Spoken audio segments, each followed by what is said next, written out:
እናምልከው እና ይሁን ከዕብራውያን መጽሐፍ ነው ዛሬ የጌታን ቃል የምንካፈለው ምዕራፍ 6ን አውጥተን ከቁጥር 13 ጀምሮ ያለውን እናነባለን።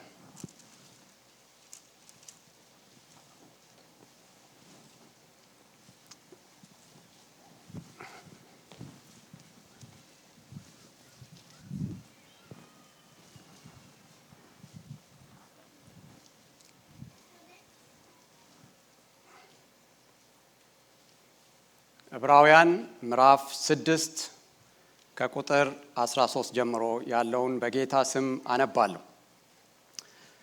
እግዚአብሔርም ለአብርሃም ተስፋ በሰጠው ጊዜ በእውነት እየባረኩ ባርካለሁ እያበዛውም አበዛሃለሁ ብሎ ከእርሱ በሚበልጥ በማንም ሊምል ስላልቻለ በራሱ ማለ።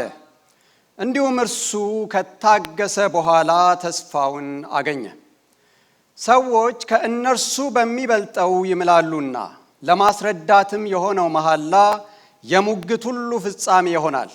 ስለዚህም እግዚአብሔር የተስፋውን ቃል ለሚወርሱ ፈቃዱ እንደማይለወጥ አብልጦ ሊያሳያቸው ስለፈቀደ እግዚአብሔር ሊዋሽ በማይቻል በሁለት በማይለወጥ ነገር በፊታችን ያለውን ተስፋ ለመያዝ ለሸሸን ለእኛ ብርቱ መጽናናት ይሆንልን ዘንድ በመሐላ በመካከል ገባ።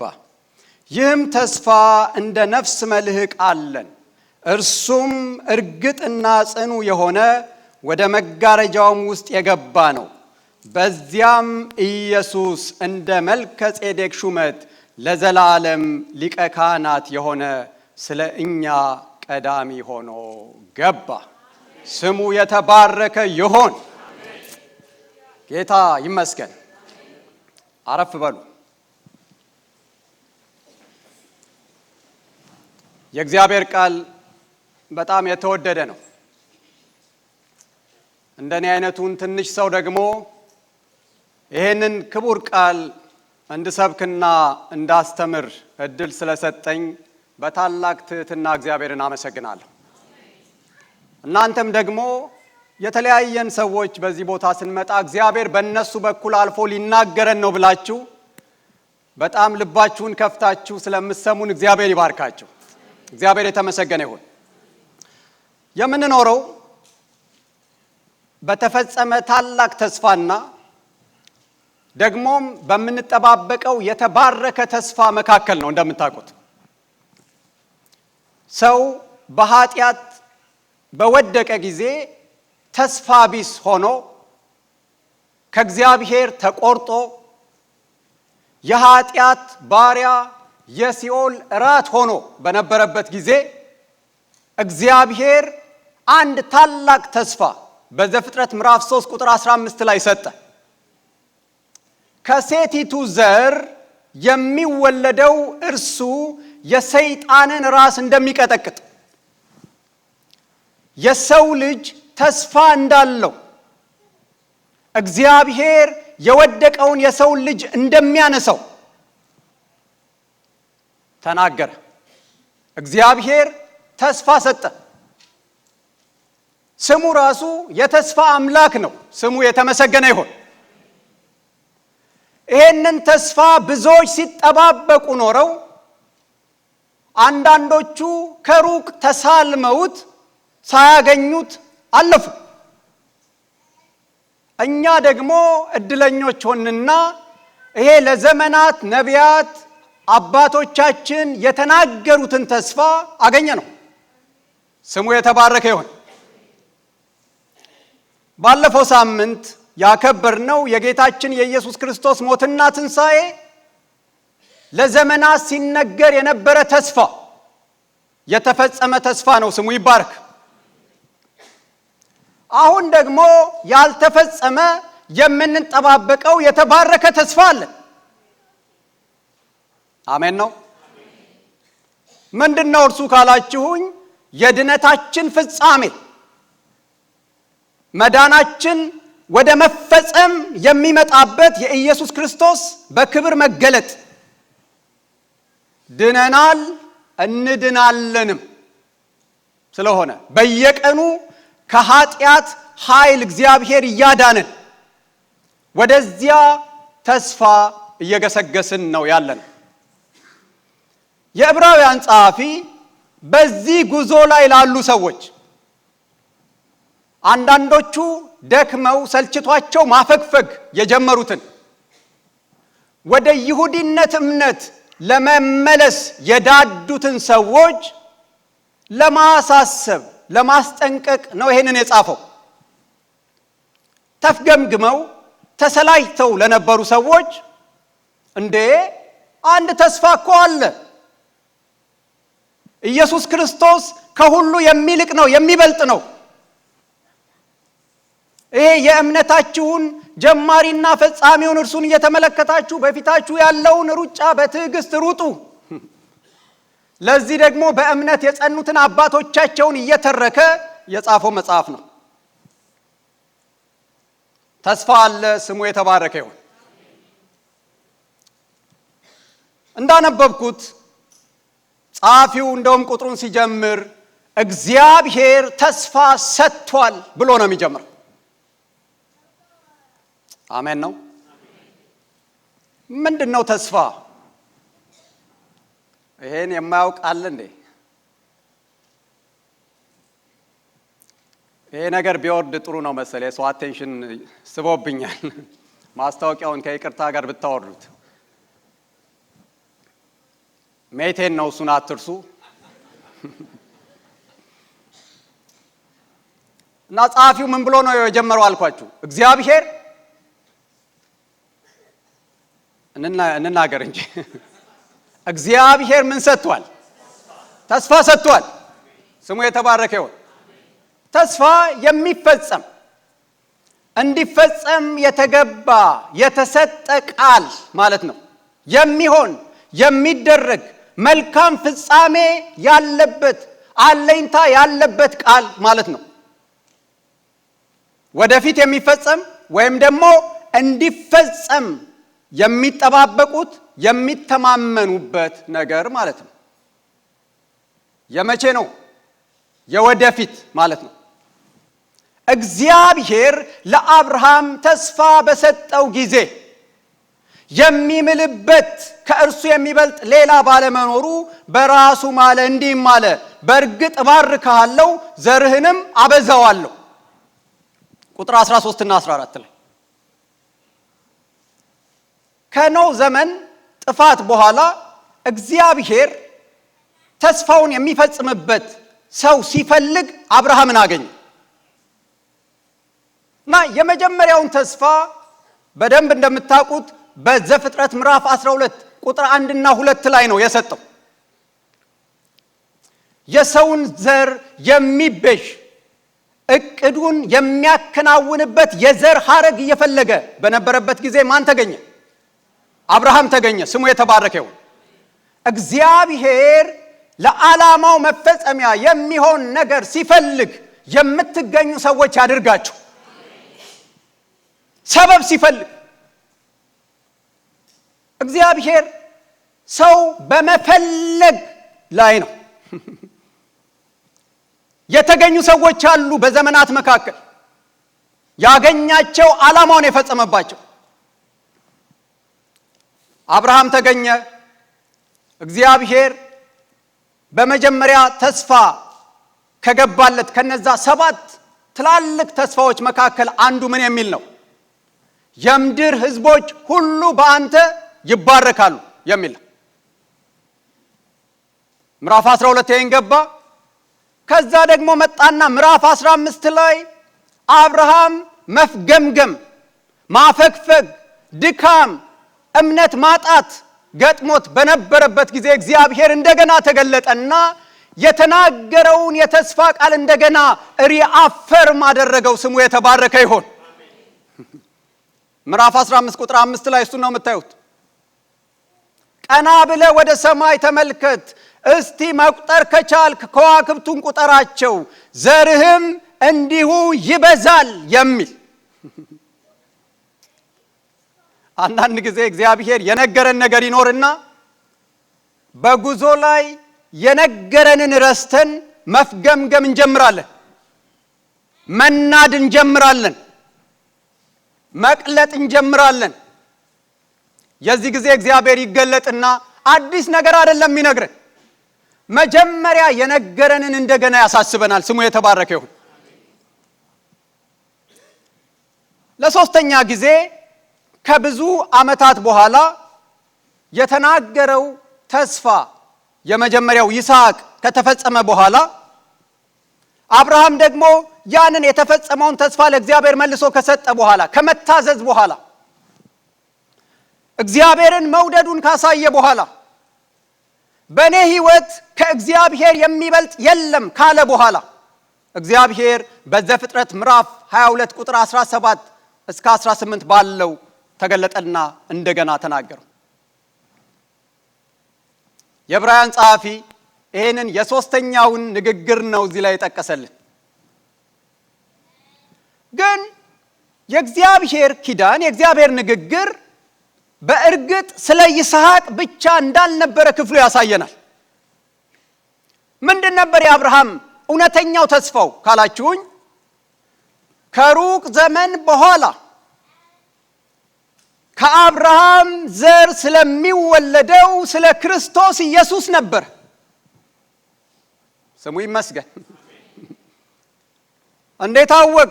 ወንድማችን ጳውሎስ በገላትያ መጽሐፍ ላይ ምዕራፍ 3 ቁጥር 16 ላይ ነግሮናል።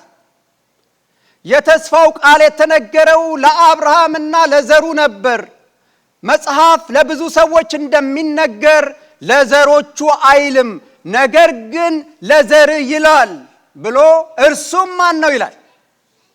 እርሱም ክርስቶስ ነው። ስሙ የተባረከ ይሁን።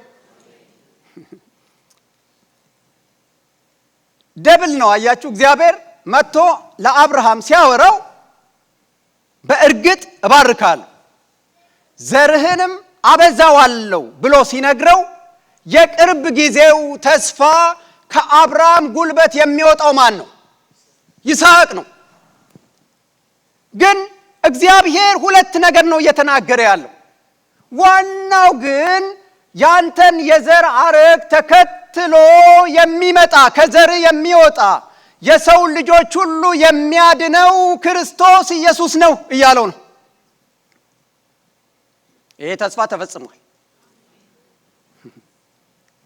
እግዚአብሔር እኮ እንዴት አይነት የተባረከ አምላክ ነው!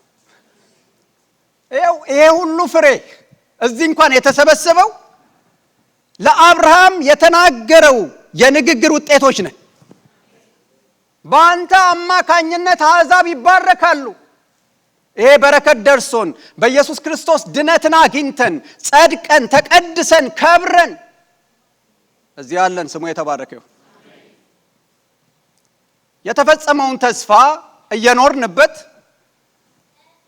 ሰለብሬት እያደረግነው እየዘመርን እየተደሰትንበት ነው ያለነው። ደግሞም የሚፈጸም የምንጠባበቀው ደግሞ ታላቅ ተስፋ አለን። ስሙ ይባረክ።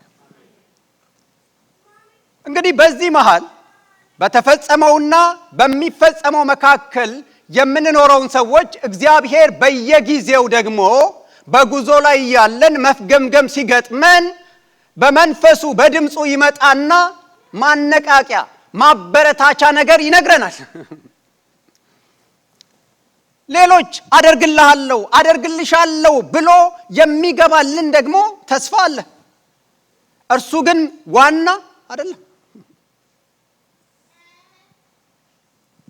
የትኛውም ከእግዚአብሔር ዘንድ ልንቀበለው ያለ መልካም ነገር ከተፈጸመውም ይሁን ሊፈጸም ካለው የሚበልጥ አይደለም።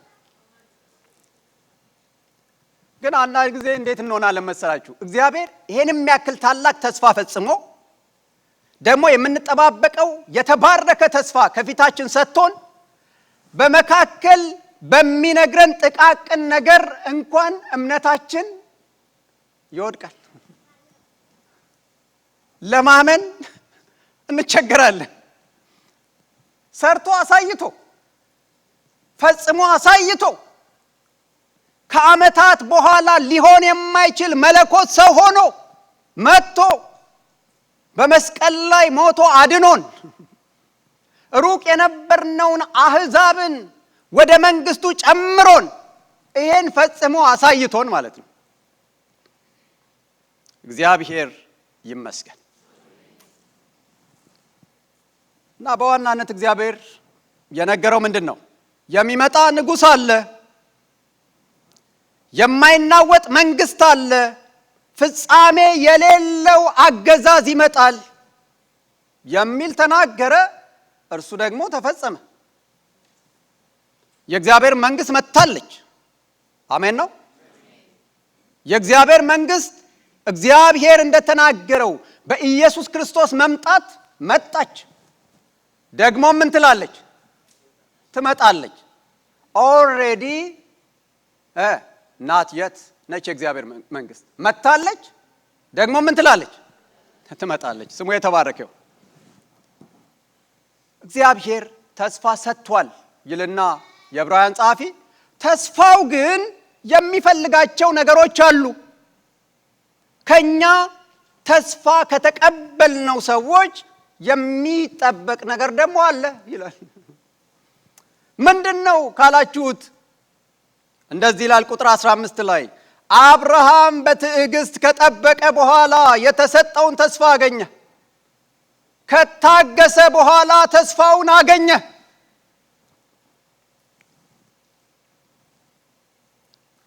ተስፋው ምን ይፈልጋል? ትዕግስት ይፈልጋል። አጠገባችሁ ያለውን ሰው ወንድሜ እህቴ ሆይ ተስፋው ትዕግስት ይፈልጋል በሉልኝ።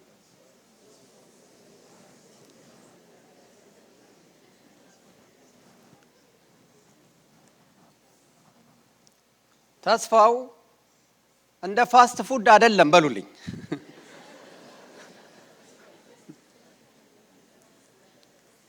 ምን ይፈልጋል? ትዕግስት የሚባል ነገር ይፈልጋል።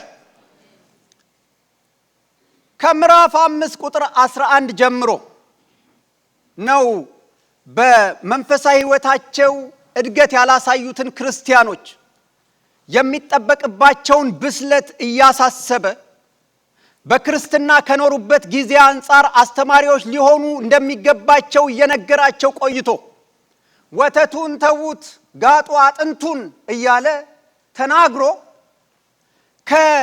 ካላደጉት ደግሞ የባሱ ሰዎችን ምዕራፍ 6 ከቁጥር 4 እስከ 6 ላይ በማንሳት ነው ወደዚህ ምክር የገባው። መቼም ከሚያፈገፍጉ ሰዎች የሰጠውን ተስፋ እርግፍ አድርገው ትተው ጥርግ ብለው ከሄዱ ሰዎች የትኞቹ ይሻላሉ? በጌታም ቤት ቢሆን በድክመት ያለ ብስለት ያሉት ይሻላሉ ነው የሚለው።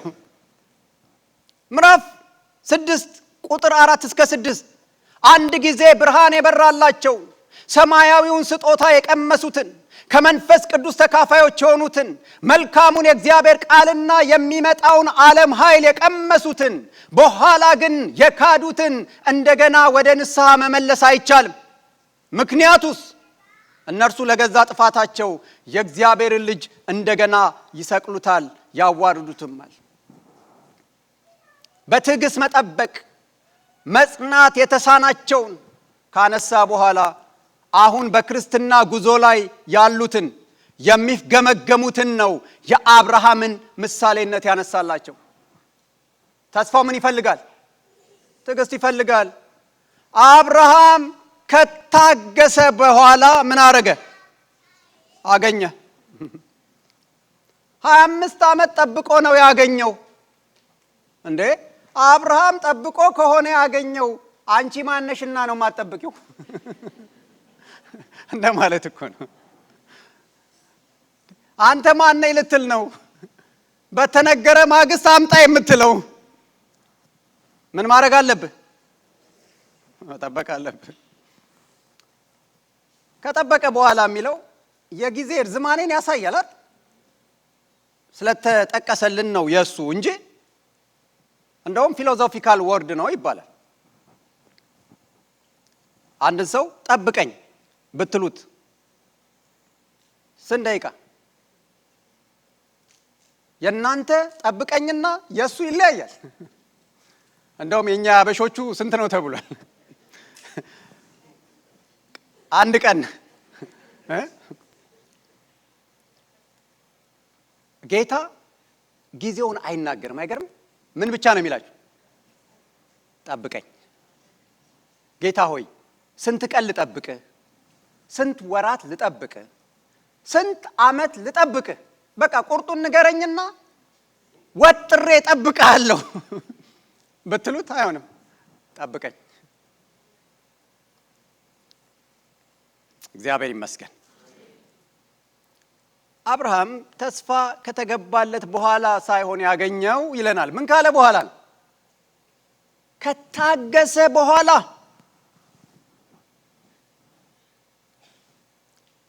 እግዚአብሔር ይባረክ። ይህን ስላችሁ የትኛውም እግዚአብሔር የነገረን ነገር ምን ይፈልጋል? ትዕግስት ይፈልጋል። እንደውም አንድ ጽሑፍ ሳነብ God's promise is worth waiting for ይላል። የእግዚአብሔር ተስፋ መጠበቅ፣ መታገስ ምን ያደርጋል?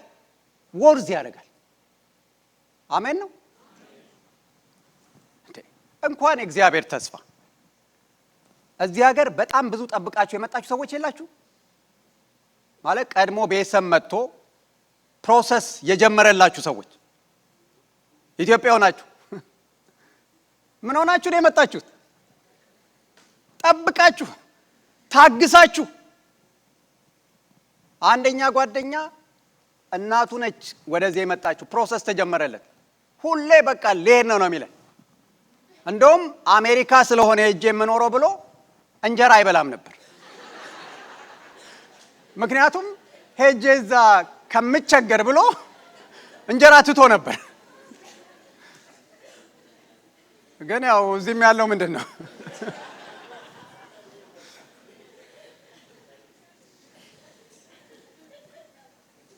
ሲጠብቅ፣ ሲሪየስሊ ነው የምነግራችሁ። ሲጠብቅ አልደርሳለሁ። የእሱ ዕድሜ እየሄደ አላገባም እዛ ሄጄም ነው ማገባው ሲል እድሜው ሲሄድ አገባ፣ ወለደ፣ ደገመ፣ ሰለሰ፣ አራተኛ ወለደ። ከዛ በኋላ ግን መጣ። ምን አድርጎ? ጠብቆ። አሰልችም ቢሆን እንኳን የእግዚአብሔር ተስፋ ልላችሁ ነው። አሜሪካንን ሰው በትዕግስት ጠብቆ ቼክ እያደረገ በየቀኑ ከዛሬ ነገ ከኤምባሲ ተደወለ እያለ ምን እያለ ታግሶ መታገስ ቢያቅተው አልጠብቅም ቢል ምን ያመጣል?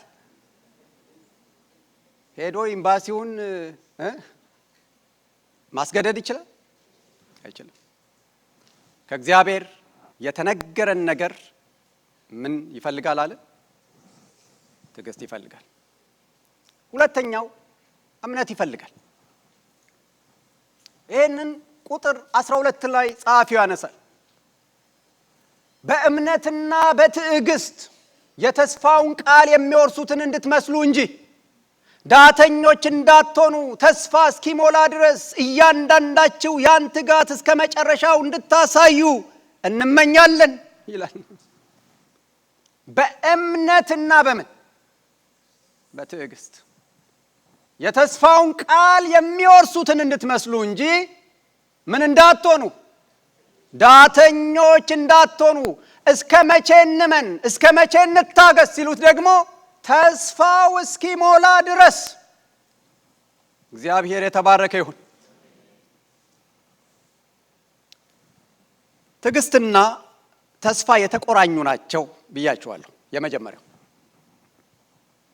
እንደውም ትዕግስታችን ከምን የመነጨ መሆን አለበት? ከተስፋ የመነጨ መሆን አለበት።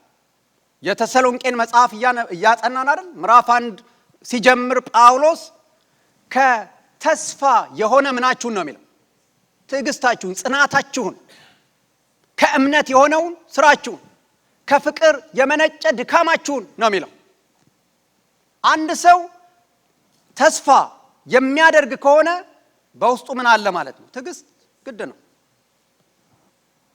እምነትም ያስፈልጋል ነው የሚለው። ቁጥር 10 ላይ የተናገረውን ከተናገረ በኋላ ነው ወደዚህ የመጣው። እምነትና ትዕግስት ያስፈልጋል ያለው እግዚአብሔር ቅዱሳንን ስላገለገላቸው እስካሁንም ድረስ ለምታገለግሏቸው ያደረጋችሁትን ሥራ ለስሙም ያሳያችሁትን ፍቅር ይረሳ ዘንድ አመፀኛ አይደለምና ካለ በኋላ ነው እግዚአብሔር እያንዳንዱን ድካማችሁን ለፍቅር ብላችሁ የምትከፍሉትን ዋጋ ለቅዱሳን የምታሳዩትን ሥራ ሁሉ ያያል፣ አመፀኛ አይደለም፣ ከንቱ አያደርግባችሁም ካለ በኋላ ታዲያ አሁን በእምነትና በትዕግስት ይህን ትጋታችሁን ተስፋው እስከሚፈጸም ድረስ መቀጠል አለባችሁ። ተስፋው ምን ይፈልጋል? ዋጡት። የመጀመሪያው ምንድን ነው ያለው? ትዕግስት። ሁለተኛው ምን ይፈልጋል? እምነት ይፈልጋል። እግዚአብሔር የተባረከ ይሁን። እምነት ደግሞ በደንብ በተደጋጋሚ ተነግሯቸዋል። እምነት ማለት ተስፋ የምናደርገው ነገር እንደሚፈጸም እርግጠኛ የምንሆንበት፣ የማናየው ነገር እውን መሆኑን የምንረዳበት መሳሪያ ነው። አሁን አንዳንድ ነገሮች ጌታ የነገረኝ በእጅ ያልገቡ አሉ፣ ግን በጣም እርግጠኛ ነኝ። የምሬን ነው የምላችሁ። ይሄ የመዳሰስ ያህል ህይወታችን የተጀመረው በእምነት አይደለም እንዴ? በእምነት ጀምረን በካልኩሌሽን እንኖራለን እንዴ? በእምነት እንጂ በማየት ምን አንልም ነው ያለው። አንመላለስም፣ በእምነት ነው ሄዳን ነው። እንድታነጻጽሩ ትፈልጋለሁ። ማለት ያመንነው እኮ ትልቅ ነገር ነው። እኛ ምን አምነናል? ድንግል ወልዳለች ብለን አላመንም። አታምኑም እንዴ? እግዚአብሔር መለኮት ሰው ሆኗል ብላችሁ ታምናላችሁ አይደል? ታዲያ ይሄን አምናችሁ ለቀይ ወጥና ላልጫ ወጥ አለማመን አይከብድም? ማለት አሁን ላላችሁበት አንዳንዶቻችሁ ለኢሚግሬሽን ኬዝ ሊሆን ይችላል፣ ለፕሮሰስ ሊሆን ይችላል፣ ለትዳር ሊሆን ይችላል፣ ለልጆች ሊሆን ይችላል። ዘርዝሩት እናንተ። የትኛውን ማመን ይከብዳል? የቱ ይከብዳል? እንደ እንነጋገር እንጂ እግዚአብሔር የተባረከ ይሁን።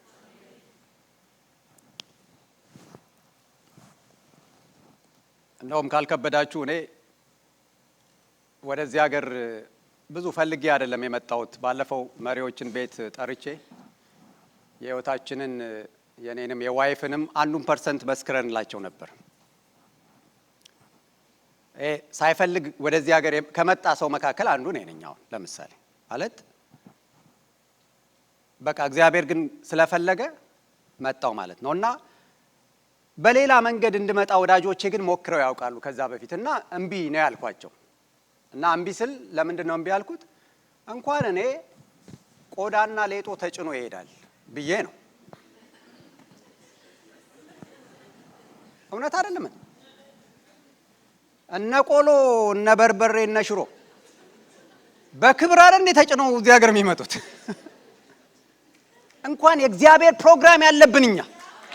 እግዚአብሔር የተባረከ ይሁን። እግዚአብሔር በሕይወታችሁ እንዲሆን የወሰነውን ነገር የትኛውም ጀግና ሊያስቀረው አይችልም። ክብር ለኢየሱስ ይሁን። ትልቁን ነገር አምነናል። የማይታመነውን ነገር አምነን ነው የዳን ነው። አሁን ደግሞ የምንኖረው በምንድን ነው? በእምነት ነው የምንኖረው። አይተሃል ሰምተሃል ስንባል አሁን አይታየም ላንተ ነው ማለት ያለባችሁ። በእምነት እኛ አይተናል፣ ጨብጠናል። እግዚአብሔር የተባረከ ይሁን። ይህ ሀገር ካልተጠነቀቃችሁ አንዱ የሚያስጥላችሁ ነገር እምነትን ነው። ኢትዮጵያ በተአምር ሲኖር የነበረ ሁሉ ልክ እዚህ ሀገር ሲረግጥ ኃይለኛ ካልኩሌሽን ውስጥ መግባት ይጀምራል። እግዚአብሔር ከዚህ ያድነን። ብዙ መናገር አልወድም፣ ግን ይጠቅማችሁ እንደሆነ ነው እንግዲህ ስለ መምጣቴ ስለተናገርኩ። ልመጣ ጨርሼ ሽር ጉድ እያልኩኝ አንድ የእግዚአብሔር ድምፅ ወደ ውስጥ የገባ በነቢያት በምን አይደለም፣ ቀጥታ የሰማው ድምፅ እግዚአብሔር ፔኒ እንዳትይዝ አለኝ። ምንም ሳንቲም ሳትይዝ ሂድ አለኝ። እየተዘጋጀው ወደ ዳላር ለመቀየር ስንት ይዤ ልሂድ፣ ለስንት ጊዜ የሚበቃኝ እያልኩ ካልኩሌት ሳደርግ ግልጽ የሆነ የእግዚአብሔር ድምፅ መጣ። ልትገስጹት የምትችሉት ይሄ ከእግዚአብሔር አይደለም ልትሉ የምትችሉት ድምፅ መጣ።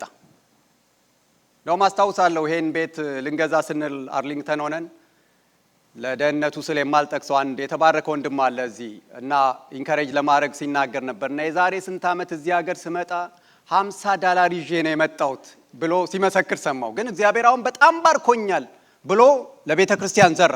ታስታውሱታላችሁ የመሰከረው ወንድም እና ገረመኝ። እኔ እሱ የዛሬ ስንት ዓመት ነው $50 ይዞ የመጣው። እግዚአብሔር እኔን ፔኒ እንዳትይዛል ያለኝን ሁሉ ገልብጬ ሰጥቼ ምንም ሳሊዝ ነው እዚህ ሀገር የገባሁት። ምንም ፔኒ ሳሊዝ ነው የመጣሁት።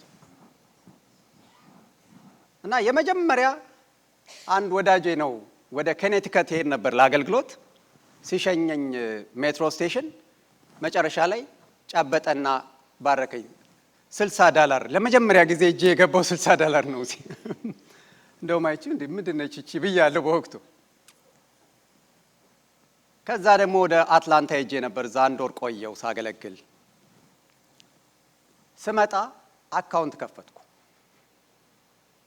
ማለት አካውንት ኖረኝ። በስንት ተነስቼ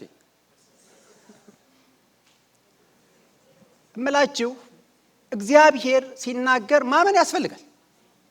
አቤት እግዚአብሔር ወስዶ በቃ እዛ አሜሪካ ጉድ ሊሰራኝ ነው አላልኩትም።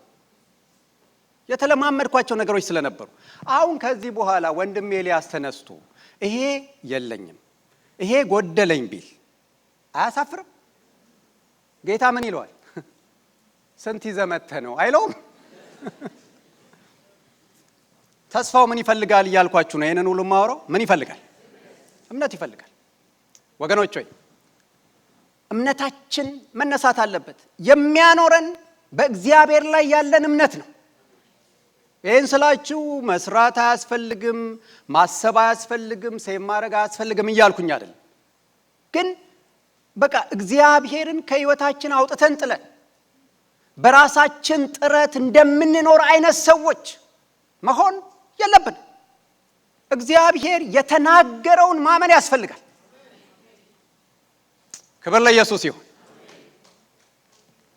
እግዚአብሔር ይሄን ግድግዳ በር ነው ካለ በቃ አሜን ነው ይላል እግዚአብሔር። እንደሱ ለፍጥረታዊው ሰው የማይስማማ ነገር ነው እግዚአብሔር የሚናገረው። ከነገረን በኋላ ግን በማግስቱ ተአምራት አላየንም። ያንን ድምጹን እስክንጠራጠር የሚያደርስ የህይወት መንገድ ውስጥ እንገባለን፣ እናልፋለን። ያ ማለት ግን እግዚአብሔር የተናገረው ነገር ልክ አይደለም ማለት አይደለም። ክብር ለኢየሱስ ይሁን። ሌላው ተስፋ እስኪሞላ ድረስ ዳተኛ አትሆኑ ነው የሚለው። ትጋት ይፈልጋል። መንፈሳዊ ግለት፣ መነቃቃት ያስፈልጋል። ተስፋ ያለው ሰው፣ እግዚአብሔር ተናግሮኛል የሚል ሰው፣ እግዚአብሔርን እጠባበቀዋለሁ የሚል ሰው ተስፋው ያነቃቀዋል። የእግዚአብሔር ድምፅ በየማለዳው እየመጣ በየቀኑ እየመጣ ውስጡን ይቀሰቅሰዋል። ተስፋ እንደሌለው ሰው አይቆዝምም። በሽንፈት ውስጥ በውድቀት ውስጥ አያልፍም። በመነቃቃት ውስጥ ያልፋል። እግዚአብሔር የተባረከ ይሁን። ዳተኝነትን ከህይወታችን እናስወግድ። ምዕራፍ 5 ላይ ይሄንን ያነሳል። የምንናገረው ብዙ ነገር አለን፣ ነገር ግን ለመማር ዳተኛ ስለሆናችሁ ለማስረዳት አስቸጋሪ ነው ይላል።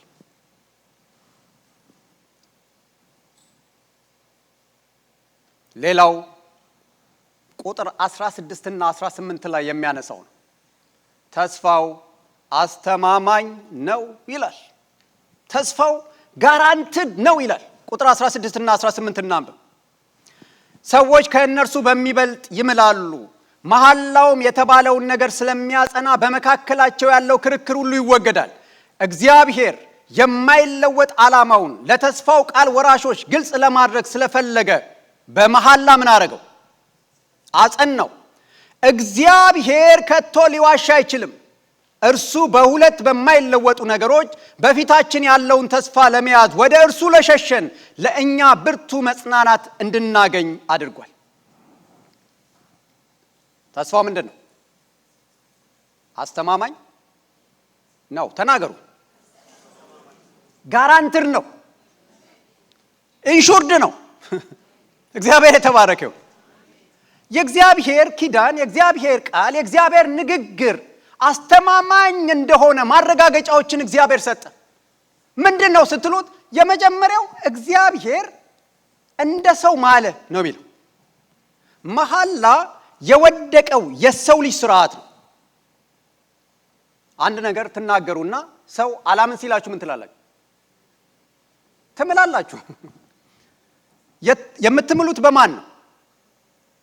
ከናንተ በሚበልጠው ሰው። እንደውም ብዙዎቻችን የመጣንበት የሃይማኖት ተቋም በጻድቃን ሰማዕታት፣ በመላእክት ስም እንምላለን አይደል? እግዚአብሔር የሚምል አምላክ ሆኖ አይደለም፣ ግን ምን ያህል የፍቅር አምላክ እንደሆነ የሰው ልጅ ለማሳመን ሲል ወርዶ እንደ ሰው ስርዓት። ይኸው በእናንተ መካከል ሁለት ሰዎች ውል ሲፈጽሙ የምታደርጉት ስርዓት አለ አይደለ? አንዳንድ ሀገር ምንድን ነው የሚሆነው? ፊርማ ነው። አንዳንድ ሀገር ደግሞ ምስክር ነው። አንዳንድ ሀገር ደግሞ ፍርድ ቤት ሄደው ነው ሰዎች ውል የሚፈጽሙ። ያ ማለት ንቅንቅ የማይል ነው ተብሎ ነው። እግዚአብሔር ለአብርሃም ወረደለትና እንደመወርሳት በምን አውቃለሁ ሲል ምዕራፍ 15 ላይ እንደ ሰው ነው የማለለት። ጸሐፊው በእርግጥ እባርካለሁ፣ በእርግጥ አበዛሃለሁ ሲል እግዚአብሔር ምን አለ ይላል ማለት። ተስፋው አስተማማኝ ነው ስንል የመጀመሪያው እግዚአብሔር በቃሉ ነው። ስሙ የተባረከ ይሁን። የእግዚአብሔር መሐላ ምኑ ነው? ቃሉ ነው። አንድ ሰውን እግዚአብሔር መንገድ ላይ አግኝቶ ተስፋ ሰጠው ይባላል። ይሄን አደርግልሃለሁ፣ ይሄን እሰራልሃለሁ፣ እንደዚህ እሰጥሃለሁ እያለ ሲዘረዝርለት እግዚአብሔርን እስቲ ገብርኤልን በል ብሎታል። አያችሁ፣ ማመን ስላቃተው ለሱ ትልቁ ማን ነው? ገብርኤል ነው። እግዚአብሔር ከእርሱ የሚበልጥ ስለሌለ በማን ማለ? በራሱ ማለ። እግዚአብሔር የተባረከው። የመጀመሪያው እግዚአብሔር ተስፋው አስተማማኝ መሆኑን ያጸናው በምኑ ነው? በቃሉ ነው። ጌታችን ኢየሱስ ክርስቶስ በማቴዎስ ወንጌል ምዕራፍ 5 ቁጥር 18 ላይ እውነት እላችኋለሁ ሰማይና ምድር እስከሚያልፍ ድረስ ሕግ ሁሉ ይፈጸማል እንጂ ከሕግ አንዲት ፊደል ወይም አንዲት ነጥብ እንኳን አትሻር። እንደውም በሌሎች ቋንቋዎች ምንድን ነው የሚለው? ኮማ እንኳን አይደለ? እቺ ነጥቧ እንኳን አታልፍም። not the least stroke of a pen ነው የሚለው። እግዚአብሔር እንኳን ሌሎቹን ትልልቅ ነገሮችን ይቅርና ኮማዋን እንኳን እንደማታልፍ ማጽኛ ሰጥቶ ነው። ሁለተኛው ተስፋ አስተማማኝ ነው የሚለን ጸሐፊው የእግዚአብሔርን ማንነት ጠቅሶ ነው። እና እሱን ቁጥር 18 ላይ ምን ይላል?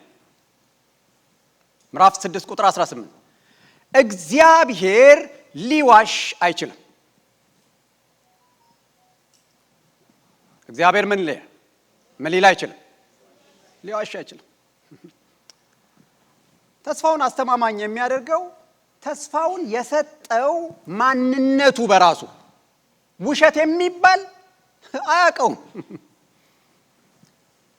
ለመፈጸሙ ማረጋገጫ የሚሆነው የተስፋው ከባድነት ወይም ቀላልነት ሳይሆን የተናጋሪው ማንነት ነው።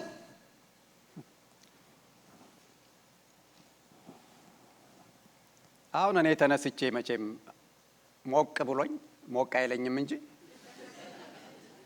አንዱን ሰው ጠርቼ በቃ በሚቀጥለው የ1 ሚሊዮን ቤት እገዛላለሁ ፍቄ አሜን ብሏል ብለው የሚያምነኝ ይመስላችኋል? ማለት የሚቀበለኝ ይመስላል? ሊሆን አይችልም። አንድ ሰው ሲናገር ልታምኑት የምትችሉት ምኑን አይታችሁ ነው? ልኩን አይታችሁ፣ ማንነቱን አይታችሁ፣ አቅሙን አይታችሁ ነው የምታምኑት። ካለበለዚያ ትንሽ ጠሽ አድርጎታል ነው የምትሉት። እግዚአብሔር ሲናገር ተስፋው ጋራንትድ ነው የምንለው ከማንነቱ ተነስተን። እግዚአብሔርና ቃሉ አንድ ነው። እግዚአብሔር ተናገረ ማለት የእግዚአብሔር ንግግርና እግዚአብሔር ልክ ናቸው ማለት ነው። ስሙ የተባረከ ይሁን። እግዚአብሔር ቃላባይ አይደለም። እግዚአብሔር አይቀላምድም። ሞቅ ብሎትም የሚናገር አምላክ አይደለም። ሲጀመር ማንም አስገድዶት አይደለም የሚናገረው፣ ከፍቅር ተነስቶ ይናገራል። የተናገረውን ደግሞ ለመፈጸም ተንገዳግዶ አያውቅም። ዘና ብሎ ነው የሚፈጽመው። ስሙ የተባረከ ይሁን። የእግዚአብሔርን ማንነት ማወቅ ያስፈልጋል። የሚቀላምደው በለዓም ራሱ ስለ እግዚአብሔር ተናግሯል እኮ። እሱ በሞቀበት የሚሞቀው ነቢይ ነው የነበረው። ይዋሽ ዘንድ እግዚአብሔር ሰው አይደለም፣ ይጸጸትም ዘንድ የሰው ልጅ አይደለም።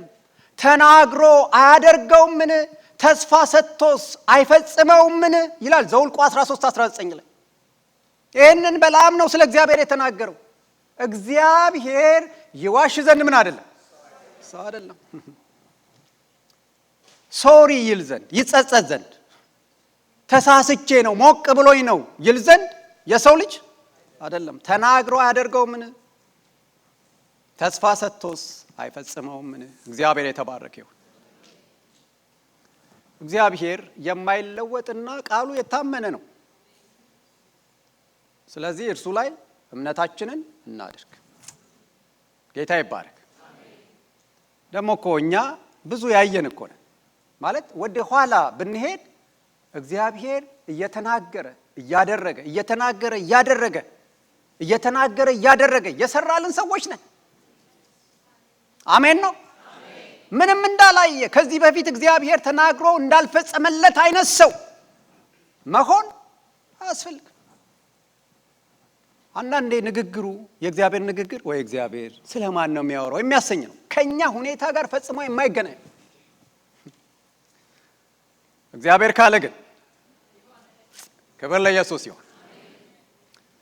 እግዚአብሔር ለእስራኤል ከተናገረው ሁሉ ተፈጸመ እንጂ አንዳች ሳይፈጸም የቀረ ነገር የለም። ስንቱ ተፈጸመ? ከተናገረው ስንቱ ተፈጸመ? ሁሉ ተፈጸመ። ብቻ ቃል ተናገር አለ የገባው ሰው፣ እግዚአብሔርን ያወቀ ሰው፣ እግዚአብሔር እንደማይዋሽ እንደ ቃሉ እንደሆነ ያወቀ ብቻ ቃል ተናገር። ቃል ካፍ ይውጣ። ክብር ለኢየሱስ ይሁን። ተስፋው ዋስትና ያለው ነው። የመጨረሻው ጸሐፊው የሚያነሳው ተስፋው መልህቃችን ነው ይላል። ቁጥር 19 እና 20 እሱን ነው የሚለው። እኛም የነፍስ መልህቅ የሆነ ጽኑና አስተማማኝ ተስፋ አለን። ይህም ተስፋ ከመጋረጃው በስተጀርባ ወዳለው ውስጠኛ መቅደስ ይገባል። ይህም ስፍራ ኢየሱስ ስለኛ ቀድሞ የገባበት ነው። እርሱም እንደ መልከ ጼዴቅ ሹመት ለዘላለም ሊቀ ካህናት ሆኗል። እግዚአብሔር የነገረን ነገር የነፍሳችን ምንድን ነው? መልህቅ ነው። መልህቅ መርከብ እንዳይነቃነቅ የሚያደርገው አይደለ? ወደ ባህር ጥልቅ ተሰዶ ከመሬቱ ጋር መርከቡን የሚያያይዘው ነገር ማለት ነው። ማዕበል፣ ንፋስ፣ ወጀብ ሲነሳ ትንሽ የሽብሸባ አይነት ምልክት ሊያሳይ ይችላል እንጂ ተነቅሎ ሊሄድ አይችልም። የኛ መልህቅ ግን ይላል በኢየሱስ ክርስቶስ ሞትና ትንሣኤ አማካኝነት ወደ ቅድስተ ቅዱሳኑ በገዛ ደሙ በገባው በአዳኛችን በኢየሱስ ክርስቶስ አማካኝነት መልህቃችን በእግዚአብሔር ዘንድ ነው ያለው ይላል። ስሙ የተባረከ ይሁን። የመርከብ መልህቅ ወደ ታች ነው። የኛ መልህቃችን ግን ወደ ሰማይ፣ ከሰማይ ጋር የተያያዘ ነው። ስሙ የተባረከ ይሁን። ኢየሱስ ያድናል። እንደውም በምን ቃል ይሆን ተጠቅሞ የጻፈው ስል ልክ የሪፊውጂ ካምፕ አይነትን ነው የተጠቀመው። ሳያስበው ሰው ገድሎ ወደ መማፀኛ ከተማ የገባ ማንኛውም ሰው እንዳይገደል በተሰጠው ዋስትና አይነት በስተት ሰው ገድሎ ሮጦ የመማፀኛ ከተማ ውስጥ የገባን ሰው ማንም ሊነካው እንደማይችል ዋስትና እንዳለው አስተማማኝ እንደሆነ እግዚአብሔር የሰጠን ተስፋ እንደዚህ ነው፣ አስተማማኝ ነው የሚለው። እግዚአብሔር ይባረክ። ምንድን ነው የምትመኝልን ብትሉኝ፣ እኔ የጌታ ልጆች ዘና ብለው ሲኖሩ ማየት ነው ደስ የሚል አላል። ይሄ በቃ ወጀቡ አለ እኮ ማዕበሉ አለ፣ የሚሰማው የሚገጥምን ማዕት ነገር ነው። ግን መልህቅ ያለው እንዳይነቃነቅ ስር የሰደደ እግዚአብሔር ነገሬን ይዞታል የሚል ሰው፣ የማይናወጥ የማይነቃነቅ ሰው፣ እግዚአብሔር የተባረከ ይሁን። ለድነታችን ፍጻሜ የተገባልን ተስፋ የነፍሳችን መልህቅ ነው። ከመዳን የሚበልጥ ጌታ ነግሯችሁ ላያደርገው ይችላል ብላችሁ የምትጠረጥሩት ነገር አለ? አድኖናል አይደል? የመጨረሻውን እኮ ነው የሰራልን ያደረገልን። የዘላለሙን ዋስትና የሰጠን አምላክ በዚህ ምድር ደግሞ ስንኖር አይ ለሰማዩ ነው ተስፋ የገባውላችሁ የምድሩን በራሳችሁ ተወጡት ብሎ ትቶናል እንዴ? አንዳንድ ሰዎች የሚያምኑ አሉ የኢየሱስ ክርስቶስ መስቀል ሄልዝና ዌልዝ አሹር አላረገንም ብለው የሚያምኑ አሉ። ለድነታችን ብቻ ነው የሚሉ አሉ። እኔ እንደሱ አላምንም። ኢየሱስ በመስቀል ላይ ያልሆነው የለም። እንደሱ ነው ማለት። በዚህ ምድር በምንኖረው ኑሮ ውስጥ የጌታ የኢየሱስ ክርስቶስ ሞትና ትንሣኤ ዋስትናችን ነው። እግዚአብሔር የተባረከ ይሁን። እንጸልያለን። ቆመን እንጸልያለን። ሃሌሉያ። ተስፋ ሰጥቶናል። ተስፋ የሚፈልጋቸው ነገሮች አሉ። ትዕግስት፣ እምነት፣ ትጋት፣ ንጽህና ይፈልጋሉ። ተስፋው ዋስትና ያለው ነው። አስተማማኝ ነው። ማስተማመኛው የመሐላ ቃሉ ነው። መንፈሱ ነው። ደሙ ነው። ማንነቱ ነው። ሊዋሻ ለመቻሉ ነው። ተስፋው መልህቃችን ነው። የኛ መልህቅ ወደ ታች ሳይሆን የተዘረጋው ወደ ላይ ነው። የተያዘውም ወደ ቅድስተ ቅዱሳኑ በገባው በኢየሱስ ክርስቶስ አማካኝነት በእግዚአብሔር ነው።